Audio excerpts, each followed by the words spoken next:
C'est-à-dire qu'il y a ici, bon, c'est à nouveau également un thème qui est très particulier au Rav Kook, qui est que la souffrance que ressent le Baal Teshuvah est une souffrance qui a un sens. C'est une souffrance qui est réjouissante. C'est-à-dire, le but de la Teshuvah n'est pas de m'abaisser, de m'introduire disons,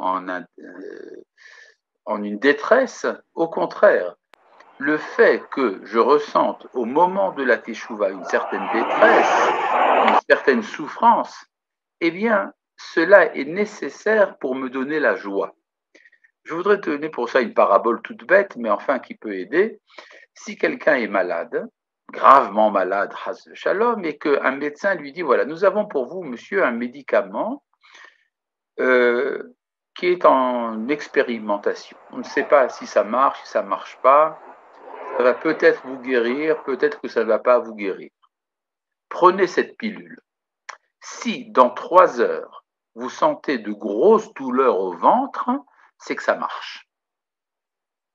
Alors quand arrive la douleur au ventre, la personne est à la fois en douleur et en joie. Elle a la joie d'avoir la douleur qui est le symptôme de sa santé.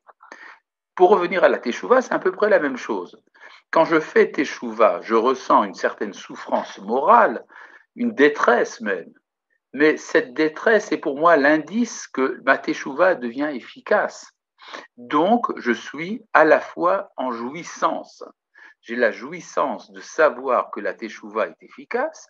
Non seulement ça, mais j'ai en plus de ça la jouissance de la liberté que me donne la teshuva. C'est-à-dire, tant que je suis asservi à mon péché, je suis un esclave, et donc je ne suis pas véritablement un homme, parce qu'un homme, par essence, est un être libre. Et donc, c'est en refusant l'asservissement que je peux retrouver ma liberté et donc la teshuva. C'est quelque chose qu'on trouve aujourd'hui, malheureusement, dans la société moderne. Il y a beaucoup de phénomènes d'addiction, à l'Internet, des tas de problèmes de ce genre.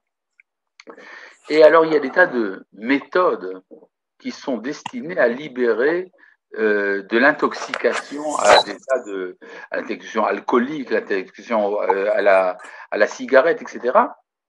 Mais il y a un point de départ à tout cela. C'est le fait d'aimer sans limite la liberté. À partir du moment où je décide d'être libre, c'est là que tout devient possible. Alors vous allez me dire, oui, mais quand on fait teshuva, c'est qu'on accepte les mitzvot. Or, les mitzvot, c'est contraignant. Les mitzvot, c'est quelque chose qui limite ma liberté. C'est absolument faux. C'est comme si on disait qu'être en bonne santé limite ma liberté. Parce que je ne peux pas être fatigué quand je suis en bonne santé. Je ne peux pas être en souffrance quand je suis en bonne santé. Ben non, justement, il y a une santé qui est la liberté de la personne, la liberté corporelle, et également une santé spirituelle. Et on peut dire que l'accomplissement des 613 mitzvot, c'est la libération de toutes les lacunes de notre âme. C'est tout ce qui nous bouche les canalisations de notre être, ce sont les péchés. Vous avez 613 canalisations qui sont bouchées. À partir du moment où vous acceptez les 613 mitzvot, eh bien, vous rétablissez la santé de votre être. Et donc, vous retrouvez votre liberté. Donc, pour accepter les mitzvot, en fait, il faut être un homme libre. Il y a à ce propos un texte très intéressant, très court, dans le traité de Havot, dans le 6e chapitre, qui est un additif à Maseret Havot. On dit En lecha ben chorin ela misher osek batorah.